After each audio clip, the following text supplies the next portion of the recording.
Assalamualaikum warahmatullahi wabarakatuh. Selamat siang menuju sore, Bapak Ibu semua yang kami hormati. Edric, Pak Ronald, Bapak Ibu dari Kementerian, Pak Helmi Yahya, para coach, dan tentunya di sini sebutnya DEN ya, Diplomat Entrepreneur Network. Tadi saya kira DEN itu Dewan Ekonomi Nasional, ternyata bukan.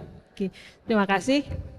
Jadi tadi sempat disampaikan oleh Edric bahwa tahun ini adalah tahun pertama Kemenpar bekerja sama dengan DSC dengan program Food Startup Indonesia. Food Startup Indonesia itu merupakan sebuah program, sebuah platform untuk industri kuliner. Di situ kita mempertemukan mereka dengan akses pasar dan akses permodalan.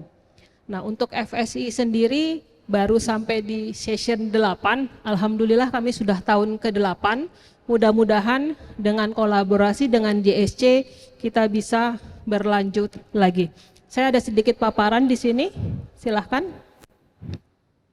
Tadi sudah disampaikan baik oleh Bu Sinta, Pak Ronald, Edric, yang paling penting adalah kolaborasi. Di masa sekarang rasanya tidak mungkin kita berjalan sendiri, baik itu pemerintah maupun pihak swasta dan masyarakat dalam hal ini pelaku usaha. Di pemerintah sendiri kami sekarang, saya sendiri mungkin tidak hafal ada berapa kementerian sekarang, karena kementerian sekarang sudah banyak dipecah. Di sini ada kakak atau adik saya dari Kementerian Ekraf, karena sebelumnya kami Kementerian Pariwisata dan Ekonomi Kreatif.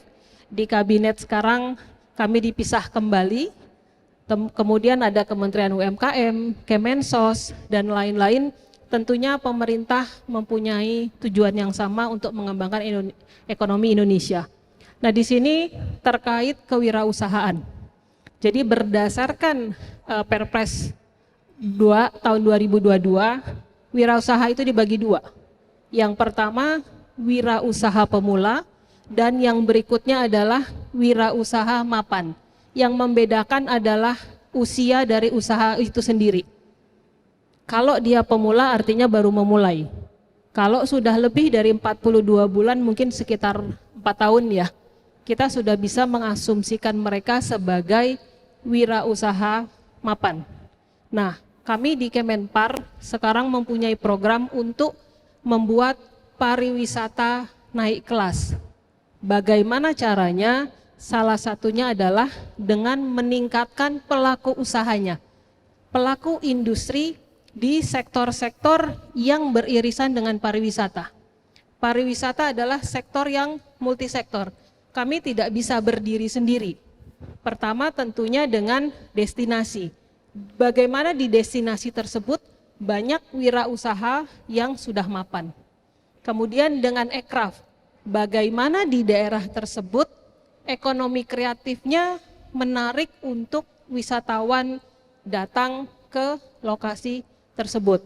Dan tentunya destinasinya sendiri apakah menarik untuk didatangi atau tidak. Yang paling penting menurut saya adalah kolaborasi. Kolaborasi yang perlu kita lakukan adalah pertama, sinergi sumber daya dan keahlian. Bapak Ibu pelaku usaha, entrepreneur yang saya yakin sudah bertahun-tahun, berpuluh-puluh tahun berkecimpung di dunia usaha sudah tahu apa sih masalahnya di usaha kuliner misalnya, usaha fashion seperti apa, dan industri-industri lainnya. Disinilah kita perlu bekerja sama. Kemudian akses pembiayaan. Salah satu masalah utama dari pelaku usaha kita adalah akses pembiayaan. Walaupun itu bukan satu-satunya. Berdasarkan data dari Kementerian UMKM yang pernah kami dapatkan, dari sekitar 60 juta UMKM di Indonesia, 99% masuk di skala mikro. Jadi masih sangat banyak 99% yang mikro. Sekarang bagaimana kita meningkatkan pelaku usaha yang mikro bisa naik kelas menjadi kecil, kecil menengah, menengah besar, dan bahkan bisa go global. Nah, di sini kami dimulai dengan tahun ini kita bisa bekerja sama dengan JSC dan kita juga mengundang Bapak Ibu yang lain apabila kemungkinan kita bisa berkolaborasi. Kemudian tadi Edric sempat menyebut kuliner. Nah, Kementerian Pariwisata tahun ini mempunyai program khusus fokus di 3 bidang. Pertama gastronomi, kedua wellness, dan yang berikutnya adalah marin. Jadi kita mengembangkan industri-industri kuliner bisa naik kelas menjadi gastronomi yang kedepannya akan menjadi daya tarik wisata. Seperti contohnya saat ini kalau Bapak Ibu tahu Om William Wongso itu sedang mempunyai tamu-tamu dari Filipina dibawa keliling Sumatera Barat untuk melihat gastronomi di Sumatera Barat. Jadi mereka melihat dari rempah-rempah yang ada, dari keberagaman rendangnya seperti apa. Jadi gastronomi itu sudah bisa menjadi daya tarik wisata. Nah, wisatawan itu yang paling penting adalah experience, storytelling. Nah, mungkin nanti di DSC ini salah satu yang bisa ditingkatkan storytellingnya. Bagaimana sebuah usaha, misalnya fashion di daerah tertentu, kenapa menarik?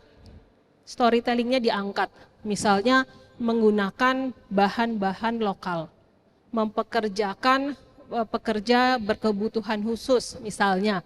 Nah, hal-hal seperti itu yang bisa meningkatkan dari pemberdayaan bisnis dan pelestarian budayanya.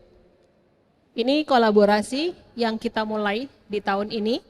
Jadi Food Startup Indonesia untuk tahun ini kita sudah mulai dan sedang dalam proses due diligence, kemudian market validation, dan insya Allah demo day-nya akan dilakukan pada bulan Oktober nanti. Nah, kolaborasi kita di sini adalah nantinya peserta-peserta dari Food Startup Indonesia tentunya melalui kurasi bisa mengikuti DSC sendiri, dan untuk tahun kedepannya mungkin kita bisa susun dari awal kerjasamanya sehingga programnya bisa lebih maksimal, bisa lebih membuat teman-teman pelaku usaha di Indonesia menjadi pelaku usaha yang naik kelas dan go global. Itu saja dari saya, terima kasih. Wassalamualaikum warahmatullahi wabarakatuh.